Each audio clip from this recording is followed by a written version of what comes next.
Hi, I'm Steph, and today I'll be doing my how-to presentation on how to make baked penne pasta. Here's my audience.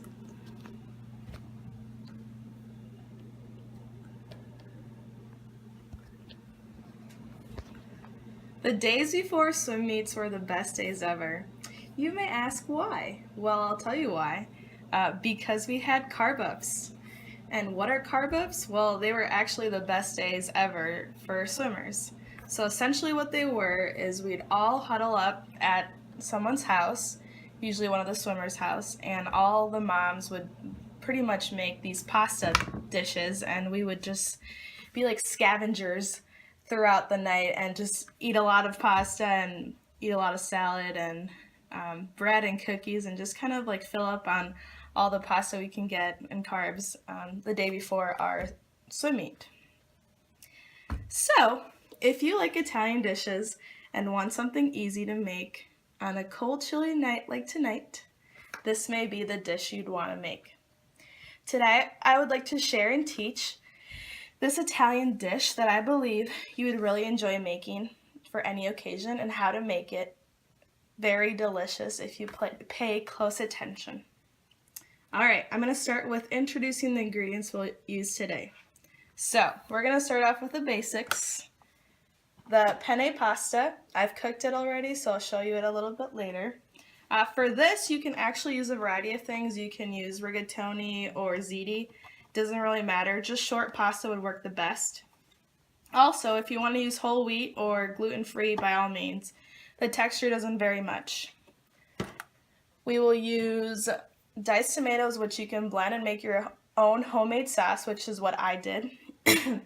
I also added the meat sauce to this, but if you want to buy your own canned tomato sauce, you can do that as well.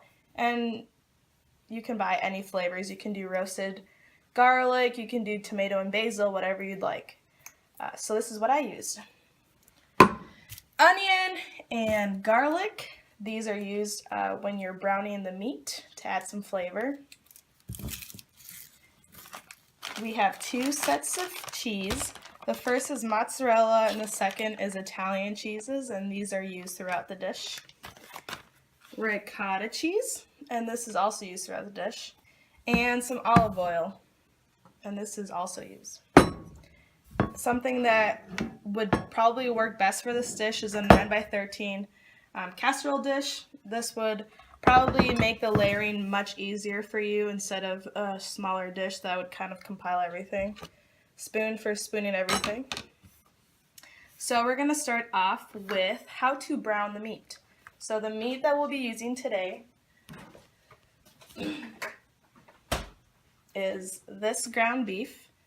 Anything works. You can use ground chicken, lean ground turkey. I used 90-10 ground beef. So essentially what you do is you want to chop up the onions and garlic very finely and put it in a large skillet pan with olive oil.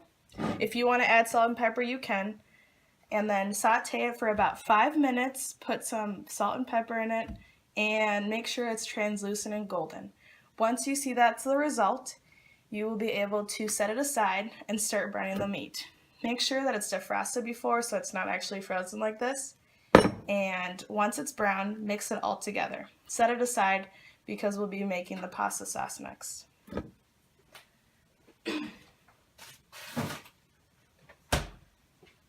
The pasta sauce, like I mentioned, you can make it from the can or you can make it from a jar. I essentially already made it and I added the meat to it and it kind of ends up looking like this. So this is kind of the end result of mixing all of the meat with the garlic and onions and the pasta sauce that I made already. For the pasta, I would suggest cooking it to look like this, and then if you want, add a little bit of extra virgin olive oil to prevent it from sticking, and just kind of toss it up a little bit. This will kind of give it a little good taste, and also it won't clump up as much when you're layering it. So we're going to start off by layering it. which is actually the fun part for me. So I'm going to start off by the pasta sauce, kind of just layering it on the bottom like this. You don't want to use too much because we're going to have about 3 layers of this, but you just want to cover the bottom part. And then I'm going to take some of the pasta I have over here. Oops. I'm going to put it in here so it doesn't drip. Oh. Oh, this is a small spoon. I'll use my big spoon. It doesn't matter if the pasta gets into the, or the pasta sauce gets into the pasta, because it's going to be mixed together anyway. So just kind of layer this through.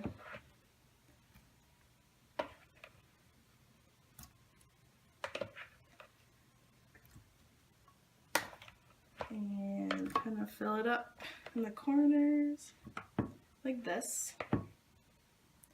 Perfect. Alright, so sprinkle whatever you want, as much as you want. I'm going to do a little bit of all 3 cheeses. A very light layer, I guess I would say. I would probably do the heaviest on top, just because I like golden brown cheese when it's all bubbly after you bake it. And then a little bit of the Italian cheese. And then the ricotta cheese is a little bit more interesting because it's clumpy and chunky. So you first want to, if I can find this. Great. My knife.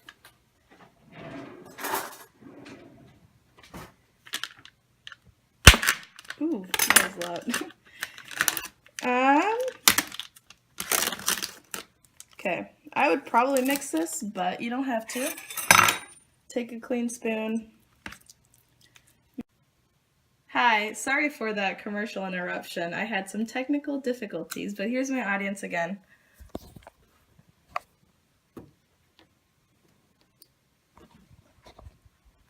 Alright, so we left off with the ricotta cheese. One thing I do want to mention is you want to mix it, and you can't really spread this much because it's pretty clumpy, so I would just do big dollops.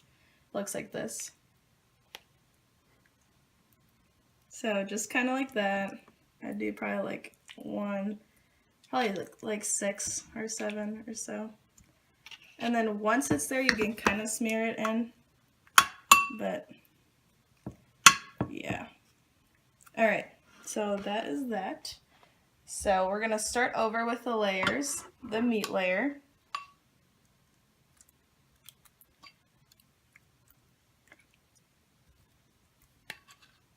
The meat layer will probably end here, so I'm going to cover this area.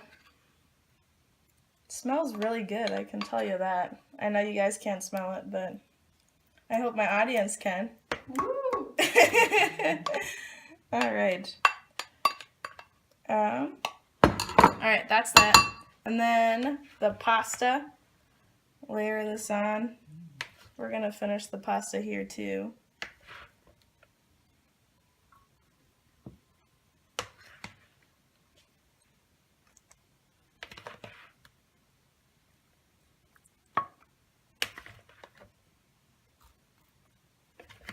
And fill it up.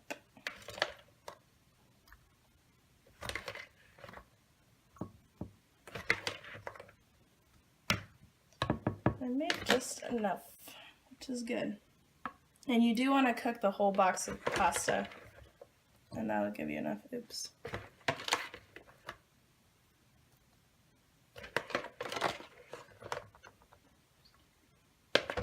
Alright, that's a lot of pasta.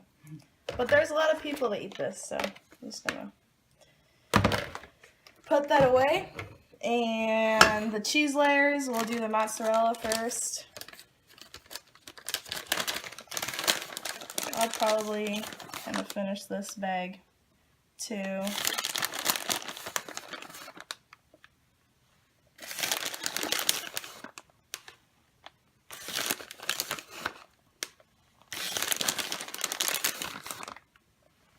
Make sure every corner is kind of there. Actually, let's put a little ricotta and then we'll do the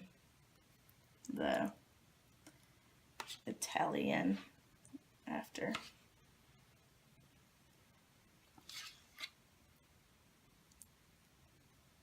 And a couple more.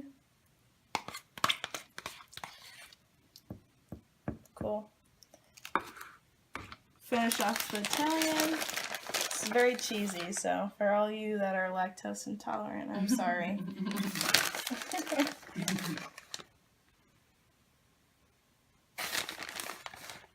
And cover all this up. Probably won't use this whole bag. Hi, sorry again for another commercial break. Apparently my phone does not have enough capacity for this, so I have to take another phone. But here's my audience again.